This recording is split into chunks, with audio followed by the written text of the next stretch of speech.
Salve, salve galerinha Dominantes Online, tudo bem com vocês? Professor Juan Fernandes aqui com mais um vídeo de geografia. E nesse vídeo vamos falar sobre a hidrosfera, né? A gente já falou sobre bacias hidrográficas no outro vídeo. Nesse vídeo aqui falaremos sobre a classificação dos canais fluviais, perfeito? Entendendo também um pouquinho de erosão ali, né? Como funciona a erosão nesses rios, beleza? Bom, aqui a gente tem a morfologia, né, dos canais, ou seja, é o padrão de classificação.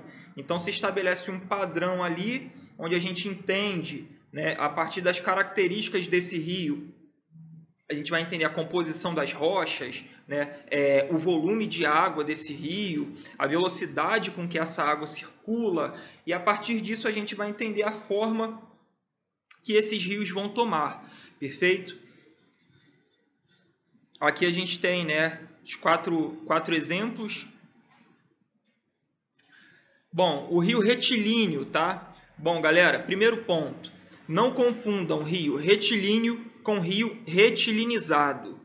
O rio retilinizado é basicamente aquele canal fluvial, né, que vai ser retilinizado pelo homem. Então, a gente vai ter ali aquele canal que vai ser retilinizado ali numa cidade, tá? Para melhor circulação de automóveis, beleza? Então, esse é um canal, é um rio retilinizado. O rio retilíneo, ele é muito difícil de ocorrer, né, em condições naturais. Como assim? Bom, para que esse rio ocorra, para que esse rio de fato ocorra, né, a gente precisa ter o leito com a mesma resistência. Como assim, professor? Bom, se a gente tiver o leito desse rio com resistências diferentes, automaticamente a gente vai ter, né, uma parte desse rio sendo mais erodida do que a outra. Então, esse rio vai tomar, né, formas diferentes da que seria uma forma retilínea, perfeito? Então, para a gente entender um rio retilíneo, né, a gente tem que identificar que o seu processo é muito difícil, né, a sua composição na natureza é muito difícil, a ocorrência é bastante difícil por conta da resistência, tá? Porque os materiais que formam o leito desses rios, né, a margem desse rio, o leito menor, o leito maior, precisam ser materiais de mesma resistência, perfeito? Como exemplo aqui de um rio retilíneo, a gente tem o Paraíba do Sul, tá? Aqui no Brasil. Essa imagem, inclusive, é dele. Bom, rio entrelaçado ou ramificado, né? Como seria isso, professor? Bom, ele é um rio característico de clima seco. Então, mas do que tem a ver, professor, clima com rio? Eu não consigo entender, né? Bom, se a gente está falando aqui do processo de formação, né, desses rios e também da forma que esses rios vão tomar a partir da sua formação, se eu tenho um clima seco, lembrando lá de intemperismo, lembrando, né, de outros temas da geografia, quem não assistiu a aula sobre intemperismo, dá uma assistida, né? Se eu tenho um clima mais seco, eu tenho os processos de intemperismo não sendo bem consolidados. Eu tenho principalmente, né, o predomínio ali de intemperismo físico, onde a gente vai ter aquele solo ali com sua formação mais arenosa, né, com grãos maiores, o que vai dificultar a sua compactação. Então, se eu não tenho compactação desses sedimentos, automaticamente eu já vou facilitar o transporte, tá? Então, essa formação desses rios entrelaçados, ela ocorre à medida em que esses transportes eles vão se depositando em determinados trechos desse rio. Então, a gente consegue ver bastante acúmulo, tá? Só que, para acontecer esses acúmulos, há uma necessidade de bastante erosão e declividades médias, tá? A gente não pode ter uma declividade muito acentuada. Por quê? Se eu tenho uma declividade bastante acentuada, o volume de água, né, o fluxo de água vai ser muito mais intenso, vai ter muito mais energia. E aí, essa energia vai transportar muito mais sedimentos, dificultando, né, que esses sedimentos sejam colocados no fundo desse rio, tá? Bom, como exemplo aqui a gente tem o rio Waimakariri, tá? Na Nova Zelândia. É um rio característico, né, de um rio entrelaçado ou rio ramificado, perfeito? E aqui está uma imagenzinha dele, com os seus sedimentos, tá? Bom, rio anastomosado. O que seria o rio anastomosado, professor? Muito difícil. É um rio com 2 ou mais canais, tá? É um rio de baixa energia, perfeito? De áreas úmidas ou alagadas, onde a gente vai ter formação de ilhas, não formação de sedimentos, de depósitos de sedimentos, de áreas sedimentadas, mas a gente vai ter formações de ilhas, tá? Então, se a gente for olhar a estrutura dele aqui, é bastante diferente da estrutura do rio anterior, onde a gente tem bastante ilhas, né, sendo formadas por conta, basicamente, desse processo, né, de escoamento, onde a gente vai ter áreas bastante úmidas com diferenciação de relevo e esses canais vão se formar, tá, no entorno desse relevo, criando ilhas, perfeito? Como exemplo, a gente vai ter aqui, né, o rio Lena, na Rússia.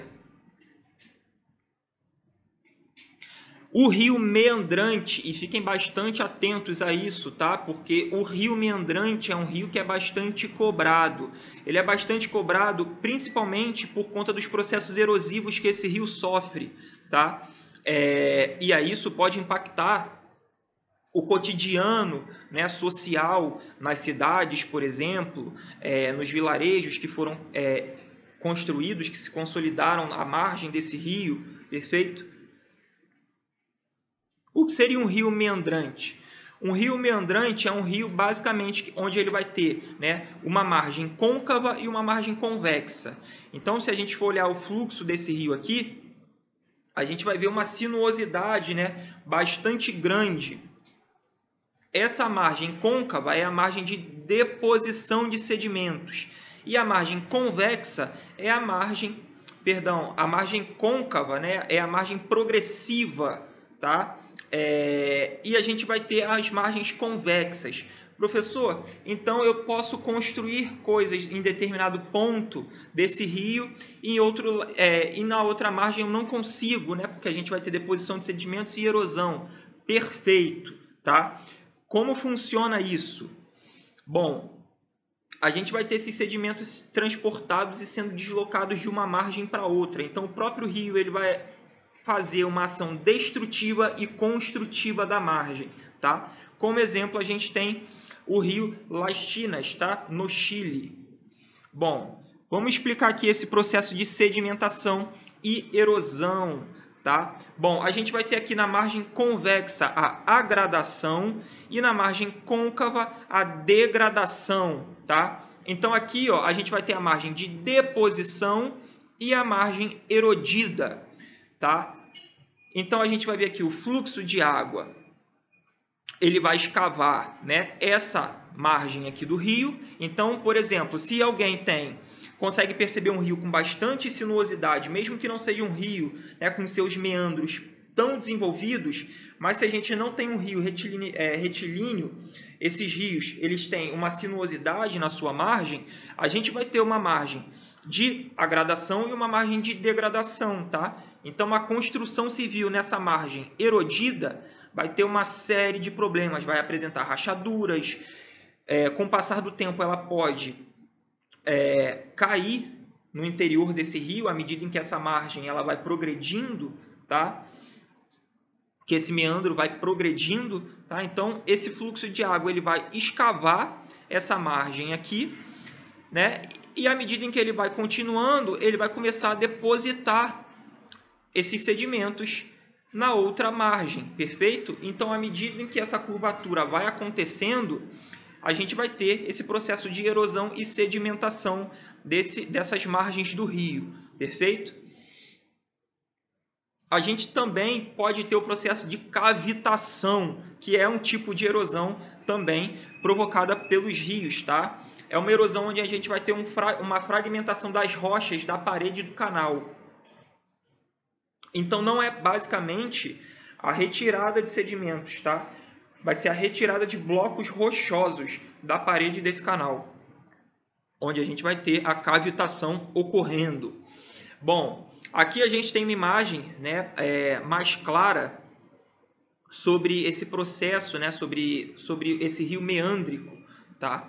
Bom, aqui a gente vai ver o curso da água, né? Aqui a gente tem a escala de tempo, né? Então, à medida em que a gente vai chegando, né, para baixo dessa imagem aqui, dessa representação, a gente tem, né, esse processo acontecendo com por mais tempo, perfeito? Então, aqui a gente tem um rio que ele apresenta uma curvatura, né, uma inclinação aqui, mas nada muito alarmante, até que a gente vai ter, né, a água cavando essa margem aqui, e aí a gente vai ter a formação de um meandro, perfeito?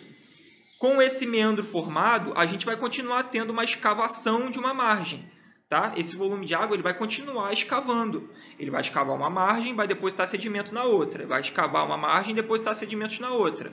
Beleza?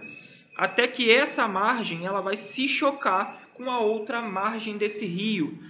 E, professor, para que eu quero saber disso? Porque isso vai criar uma paisagem que é muito comum em rios meândricos, que é o chamado meandro abandonado. Tá? Esse meandro abandonado, basicamente, ele era integrado ao rio, mas a partir desse processo erosivo, né, o rio seguiu um fluxo independente, né, dessa angulação desse meandro. E aí esse meandro ficou basicamente ali abandonado. Por isso o nome meandro abandonado. Beleza, galera? Então é isso. Espero que tenham entendido. Até a próxima. Tchau, tchau.